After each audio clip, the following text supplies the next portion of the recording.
Hello, ladies and gentlemen. Welcome back to another episode here on European Confessions. The following story that you're going to be listening to, it comes from a translation of a message that I received. The translation of that message, it reads like this. Hello, Brother Nashi, how are you? Can you please post my own story as hidden identity? I have come here because I have my own confession that I wish to share with you. My confession, it reads like this. There is this other guy that I used to date. So this guy, he was from Malawi. He was working for this other Nigerian, you know, those Nigerians that sell handbags here in Johannesburg. So I would regularly go and visit him when he would be at work. So there was a time that his Nigerian boss went to Nigeria.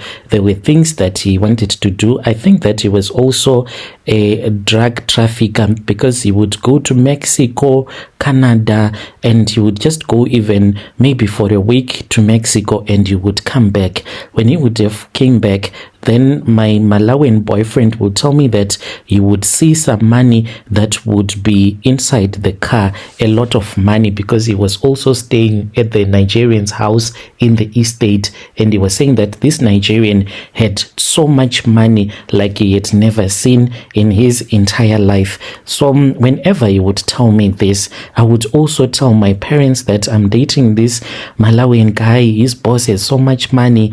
My brother then was arrested.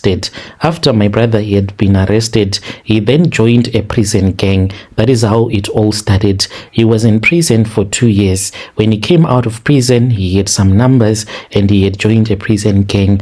And whenever I would speak with my brother about this Nigerian guy, he would get so interested. I did not know that since my brother was now involved in the criminal world, he wanted me to assist him so that they can steal money from this Nigerian guy, and I was the one that was going to assist them.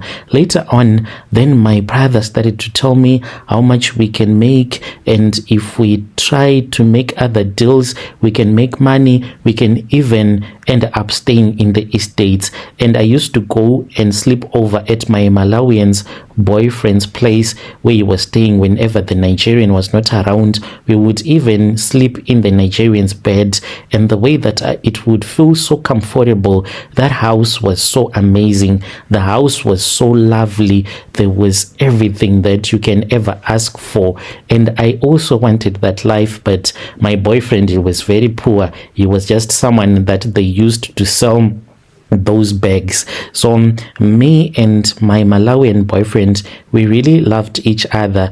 It was not about money, but really it was about my boyfriend giving me the little that he had, and he made sure that I had all that I wanted in time. So I then started to ask him a lot of questions, and he was someone that loved me. And since he was someone that was not so rich, he tried by all means to impress me. No matter what I wanted, he would impress me. He then told me that the mansion, it had a secret room which was underground, and I said, please take me there. We then went into the dining room. When we went to the dining room, that was when he pushed some tiles, and I saw that there was a door. And this door, like when you open it, there are tiles that move around, and they made it in a very nice way. You won't even see that there is a door there. And then he said, you see, there is a room down there. And I told him that we were supposed to go in there. We then went into that room, and I saw that it was a normal room that had a bed, it had a computer, and it had a very big screen, like it used it to watch some movies. And then I saw that there were some sex dolls, which was very weird, which meant that this Nigerian like used to sleep with dolls. Why? I really do not even know.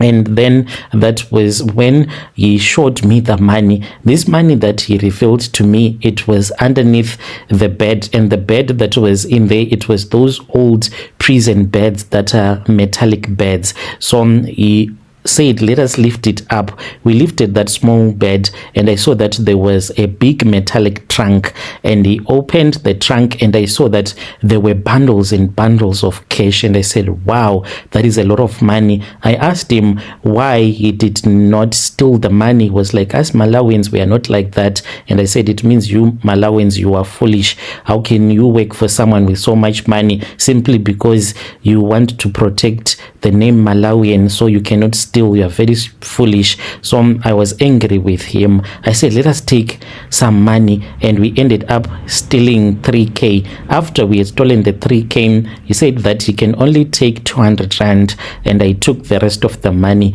I bought some clothes for my kids when I returned back home the next Monday. So then I told my brother, I even showed him the money, and I had taken a picture of that money. He said, wow, that is a lot of money. How are we going to steal this money? And he said that he did not even want his gang members to know that he had found so much money. This was what he was going to use to start a business and stopped being a gang member.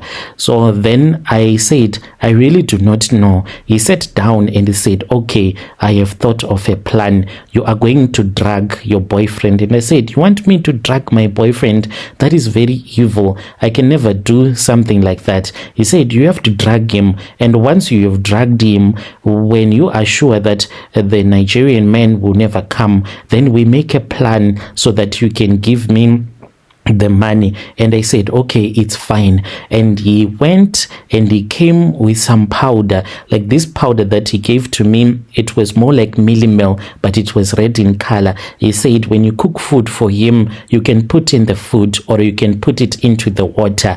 So I knew that my boyfriend, he loved tweezer. So I bought tweezer for him and I mixed it up with that powder. And after I had prepared a meal for him, I gave him sex that day like I had never given him. I licked him everywhere. I was kneeling down and doing all those crazy things for him, and we made love for about an hour. We were enjoying. So after we had enjoyed, the man was tired and the drugs were working. He went straight to bed. He was snoring, and then I woke up. Before I had gone out of the room, I even tried to move my hand over his face to see if he can wake up. I even tried to pinch him. I pinched him just wanting to see if he would wake up. He kept on snoring. Then I ran and I went downstairs. I was so scared, like my heart was banging across my chest. I had a handbag that I had. It was a big handbag, and then I went into the basement. When I went down there, I felt that there was a cat, like I saw something, but I just felt it in my body like a cat that was moving and that was watching me. But I said, this is the time to defeat the spirit of poverty that has been in my life, and I'm not going to be afraid of any Nigerian cat. I don't care. I ran into the room, but I was so scared when I lifted that bed and I pulled that big trunk that was full of money, and I grabbed the money and I put it into my handbag. I did not even know how much money I was taking at that time. I loaded the bag. My brother, he was already waiting with his friend. They had their car. As you know, in the estate, you can never enter unless the owner of the house can say that the person can come in. So my boyfriend, he had already been registered, and I used that phone. All that they check if it is the same phone that is in the system, and they can let that person. So I then called at the gate and I said that we have a delivery, and they said okay.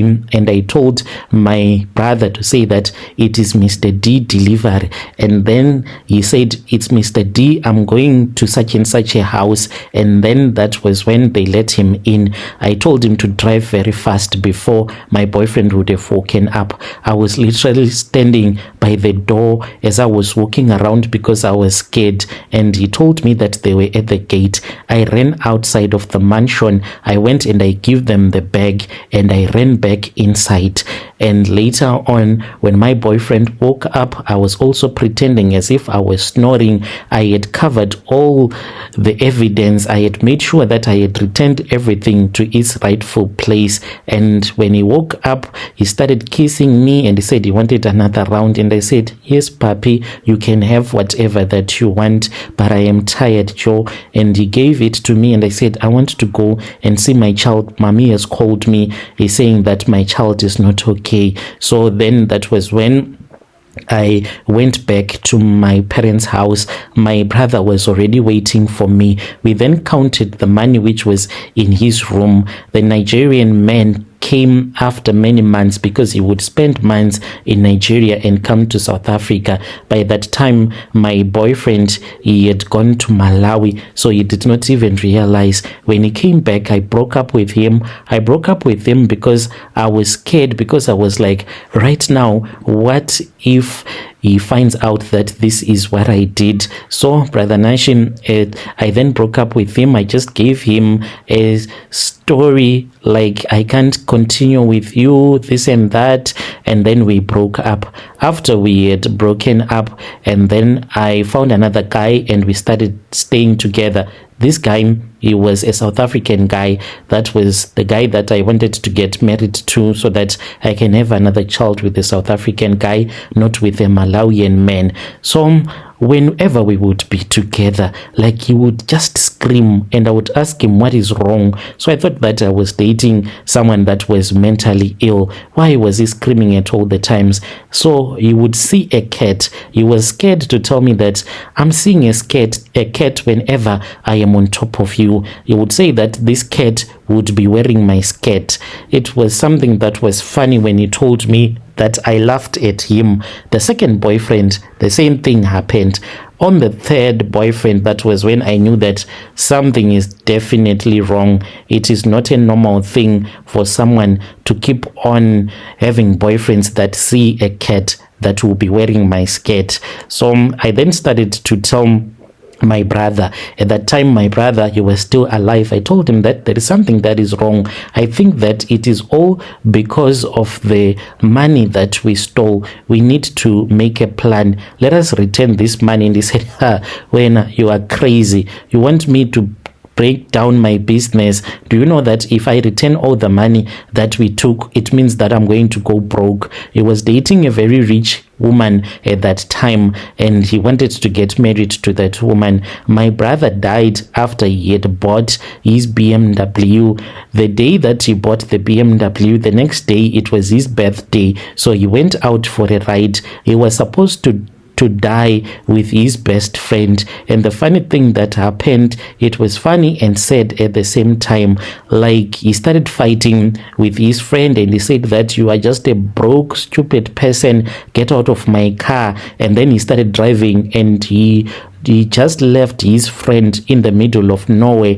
When he drove about 20 meters, then there was a convoy of trucks and he tried to overtake, and then there was another truck that was coming from the opposite direction. That is exactly how my brother passed away. So this, when it happened, I knew that it had to do with the money, but I ignored it. To this very day, I'm still suffering. I am someone that can see things that other people cannot see.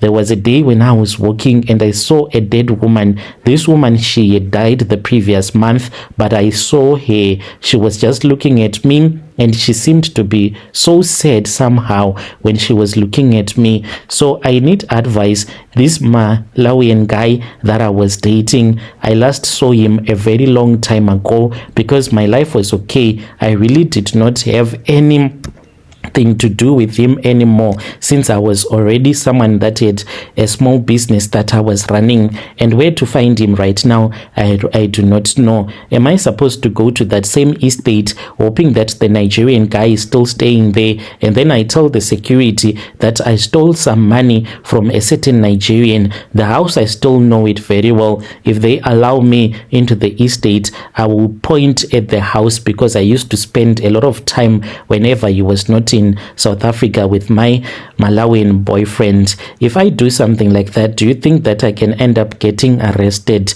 When you post my story, please tell me. I'll be following through in the comment section. Yo, dear listeners, right there was a message that was sent to me by one of our dear sister. Let us try to speak with our dear sister in the comment section. Strange things indeed they do happen in this world.